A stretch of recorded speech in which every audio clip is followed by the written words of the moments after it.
नमस्कार दोस्तों, इम्प्ले खबर चैनल के एक और नए वीडियो में आप सभी दोस्तों का फिर से एक बार स्वागत है। ईपीएस 95 पेंशन धारकों की डिमांड को लेकर एनएसी राष्ट्रीय संघर्ष समिति की ओर से जो 10 और 11 तारीख को दिल्ली के रामलीला मैदान में जो आंदोलन किया जाना था वो जो है कैंसिल यहाँ पर जो है किया जा चुका है। इसकी अपडेट जो है मैंने पहले ही आपको जो है पर दी थी, लेकिन उस वीडियो में बहुत सारे लोगों के कमेंट ये थे कि आंदोलन को जो है फिलहाल बंद नहीं करना चाहिए। यदि आंदोलन बंद कर दिए जाएंगे तो सरकार यहाँ पर जो है पेंशन धारकों की मांगों पर, डिमांड पर यहाँ पर जो है ध्यान नहीं देंगी। वहीं पर कई लोगों के कमेंट ये थे कि बार बार यहाँ पर जो है कितनी बार सरकार पर भरोसा किया जाएगा, बार बार आश्वासन देकर ही सरकार यहाँ पर जो है मुद्दे को टाल देती है। तो इन सब पर एनएसी के राष्ट्रीय अध्यक्ष कमांडर अशोक रावत जी ने एक जूम मीटिंग यहाँ पर जो है ली थी। तो जूम मीटिंग में एनएसी के राष्ट्रीय अध्यक्ष कमांडर अशोक रावत जी ने क्यों आंदोलन यहाँ पर जो है स्थगित किया जा रहा है इसके बारे में भी यहाँ पर बताया था, और साथ ही वीरेंद्र सिंह रजावत जी ने भी विस्तार से इस बारे में जो है डिस्कस यहाँ पर किया है कि क्यों यहाँ पर जो है फिलहाल आंदोलन को स्थगित किया जा रहा है। और श्रम मंत्री मनसुख मांडविया जी से उनकी यहाँ पर जो है क्या बातें यहाँ पर हुई जिसको लेकर उन्होंने जो है आंदोलन को स्थगित करने का यहाँ पर जो है फैसला लिया है। तो आइए यहाँ पर सुनते हैं वीरेंद्र सिंह रजावत जी को और कमांडर अशोक रावत जी को। उसमें हम बिल्कुल सही ट्रैक पे हैं।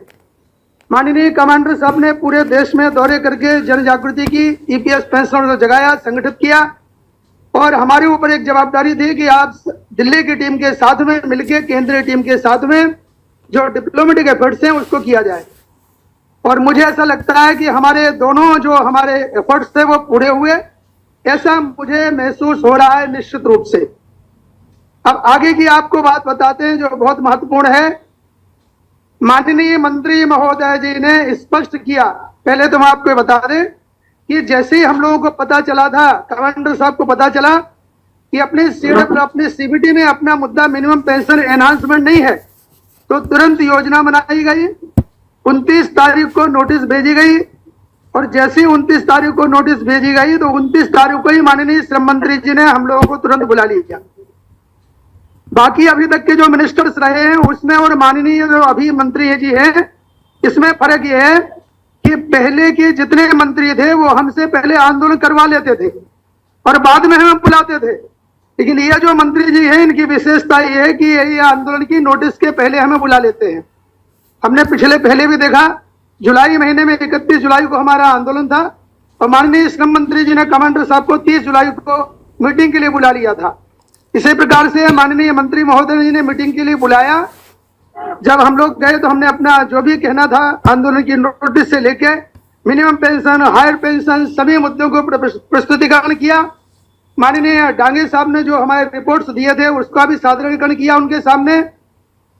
अंत में उन्होंने ये कहा कि आप लोग आंदोलन क्यों कर रहे हैं, तो हम लोगों ने बताया कि सर हमारा काम हो जाए हम आंदोलन बंद कर देंगे। तो उन्होंने कहा कि मिनिमम पेंशन एनहांसमेंट का जो मुद्दा है वो अंतिम चरण में है और इसको जल्दी पूरा किया जाएगा, लेकिन हमें बजट का सपोर्ट चाहिए, और आप इस बारे में कुछ सुझाव देना चाहते हो तो अगले हफ्ते में आप लेके आइए, हम उसके ऊपर विचार करेंगे।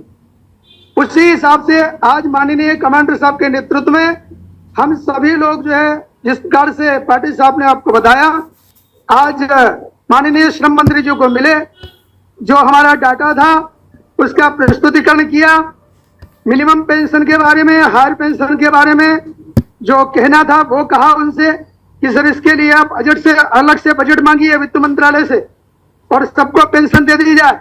इसके बाद में इसकी जो सीलिंग है वो सबको खुली कर दी जाए, उसमें कोई सीलिंग लिमिट न रखी जाए। ये सब बातें हुई। माननीय श्रम मंत्री जी ने अंत में हम लोगों से कहा, माननीय कमांडर साहब से कहा कि आप आंदोलन इसलिए कर रहे हैं, इसलिए करते हैं, आपने जो अभी फर्स्ट अंटिल डेथ का जो नोटिस दिया इसलिए दिया है कि हमारी आपकी बात सरकार तक पहुंचे। तो ये आपकी बात हम तक पहुंच चुकी है और ये दोनों मुद्दों पर जो काम चल रहा है उसके पहले हमें सरकार पर दबाव बनाना जो है हम अपना जारी रखेंगे। माननीय देवेंद्र फडणवीस जी ने जिस प्रकार से हमें आश्वासन दिया था उसको हम उनके द्वारा पूरा करवाने की कोशिश करेंगे। केंद्रीय टीम, अमरावती की टीम, नागपुर की टीम उसमें जुटी रहेगी। और आप सब लोगों से निवेदन है कि भले ही अगर हमें अभी आप लोग क्या निर्णय लेते हैं मुझे पता नहीं है, कमांडर साहब क्या कहते हैं इस बारे में, लेकिन मैं आपको स्पष्ट कर दूं कि हमें अपनी बात को, अपनी आवाज को, अपने जो हमारे एमपी हैं और जो हमारे मंत्री हैं उनके माध्यम से माननीय प्रधानमंत्री तक पहुंचाने का क्रम हमारा जारी रहेगा। हमारी मीटिंग जारी रहेंगी, संगठन को मजबूत करने का क्रम जारी रहेगा। आवश्यकता पड़ी एक आध महीने और हम इंतजार करेंगे क्या कुछ होता है, नहीं तो फिर नई नोटिस देके जो हमने स्थगित कर रहे हैं इसी नोटिस को आगे ये भी कहा जाएगा कि आज हमने मंत्री महोदय की उनको मान सम्मान देते हुए उनकी बात पे हमारा स्थगित हम कर रहे हैं, लेकिन एक महीने बाद में 1.5 महीने बाद में यही नोटिस पे इसी नोटिस के ऊपर हमारा आमरण फिर शुरू होगा। कि हमारा काम सही ढंग से चल रहा है। आज हम 6 घंटे बैठे थे, उसी समय मिनिस्टर की अगले ही रूम में तकरीबन 3 मीटिंग एक के बाद एक हुई, वो इसी विषय पे थी और हम लोग देख रहे थे कि वहां पे बिल्कुल माहौल गंभीर था। हम जब राज्य मंत्री शोभा करंदलाजे मैडम से मिले तो उन्होंने भी यही कहा कि आपके काम में हम सभी व्यस्त है, ये वॉर फुटिंग पे चल रहा है। अभी मिनिस्टर का ये कहना था आदरणीय मंत्री जी का कि आप आंदोलन मत करो, मैं जानता हूं, मुझे भी गिल्टी लगता है जब बूढ़े लोग आंदोलन करते हैं, तो आप आंदोलन मत कीजिए, मैं आपका काम कर रहा हूं, आपको काम चाहिए या आंदोलन चाहिए। तो अभी उन्होंने इतना कहने के बाद हमने उनकी बात मानने का मैं आपके सामने प्रस्ताव रखता हूं। मिनिस्टर ने इतना बोलने के बाद लोगों को डांटा भी कि ये लोग इतने देर से बैठे हैं, इनको चाय वाय पिलाया क्यों नहीं, इनके मेरे बारे में मुझे किसी ने बताया क्यों नहीं, वगैरह वगैरह। उन्होंने हमारी ये भी पूछी, तबीयत पूछी और ये बोला कि अभी मैं जा रहा हूं पार्लियामेंट कैबिनेट मीटिंग में, आप अभी पीएस को मैंने पूरा समझा दिया है, मेरे पर्सनल सेक्रेटरी से जो आईएएस अधिकारी है कीर्ति जी, उनसे पूरी बात कीजिए। उनसे हमारी तकरीबन 45 मिनट बात हुई और बहुत बारीकी से हुई, हर मुद्दे पे चर्चा हुई। वही है जो मिनिस्टर का काम भी चलाते हैं। उसके बाद जो संकेत है ईपीएफओ ऑफिस से, लेबर मिनिस्ट्री से, वो बहुत पॉजिटिव है। और पहले भी आप जानते हैं केंद्रीय जो वित्त मंत्री है निर्मला सीतारमण जी, वो भी पॉजिटिव है। आपका काम हो रहा है। अभी मिनिस्टर ने तकरीबन 1 महीने का समय मांगा है, उन्होंने 1 महीना बोला नहीं, लेकिन मुझे कुछ समय दीजिए, मैं आपका काम कर रहा हूं। क्योंकि जब आप आंदोलन करते हो तो मेरे डिपार्टमेंट की भी बदनामी होती है, इसलिए मैं आपको प्रार्थना करता हूं कि आपका आंदोलन थोड़ा पोस्टपोन कीजिए। अगर मुझे मेरे समय के हिसाब से मैं नहीं कर पाया तो फिर आप मुक्त है। तो इसलिए मेरा ये मानना है, कहना है, और अगर आप मुझे अधिकार देते हैं तो मैं यही कहूंगा कि आने वाले दिसंबर एंड तो नहीं बोलूंगा, 15 जनवरी मकर संक्रांति तक हम इनको समय देंगे। उसके बाद में हम सोचेंगे कि हमें करना क्या है। आंदोलन हम कभी भी कर सकते हैं, मैं जानता हूं इस बार भी अगर हम सीरियस कोशिश करते तो बड़ी संख्या आ जाती और आती भी, और वैसे भी आई है। पहले आप लोगों ने आंदोलन चलाया है, लेकिन जो आंदोलन का मकसद होता है कि हमारी गुहार सरकार दरबार तक लगाना, वो हमारा उद्देश्य पूरा हुआ है। अब ball is in government court और हम लोग उनकी समझदारी की भाषा देखते हुए हम समझदारी से उनको 1.5 महीने का टाइम देते हैं और इसके ऊपर हम नोटिस भी भेज देंगे कि इस तारीख तक हम आपको समय देते हैं, अन्यथा हमें अपना आंदोलन ज्यादा जोर से करना पड़ेगा। और दूसरी बात, ये हमने निर्णय 2-3 तरीके से लिया है।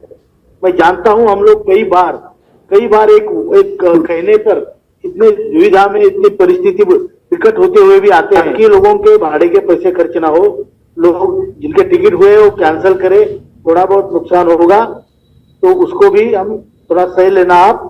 लेकिन दिल्ली में आकर हमें इस आंदोलन से हमारा होने वाला काम रुकने की संभावना मुझे लगती है, इसलिए हम कुछ बार हमको थोड़ा पीछे हटना पड़ता है। इस बार हम अपने काम होने के वास्ते पीछे हट रहे हैं, अब डर के मारे नहीं हट रहे। काम हमारा हो जल्दी से जल्दी, हमारी विश्वासार्हता बनी रहे, इसलिए हम ये सभी चीज आप मेरी भावना है वो सभी को समझाइए, मैं आपसे प्रार्थना करता हूं। और जो CWC हमारी है, ये हम इसको भी हम पोस्टपोन करते हैं इंडेफिनेटली, सभी नेताओं से बात करने के बाद। उसके बाद जब सबकी इच्छा होगी तब उसको करेंगे। और जो आंदोलन है उसको भी हमने कैंसिल नहीं किया है, इसको हम पोस्टपोन कर रहे हैं। पोस्टपोन हम 1.5 महीने के लिए कर रहे हैं क्योंकि मंत्री जी ने इतना समय मांगा है।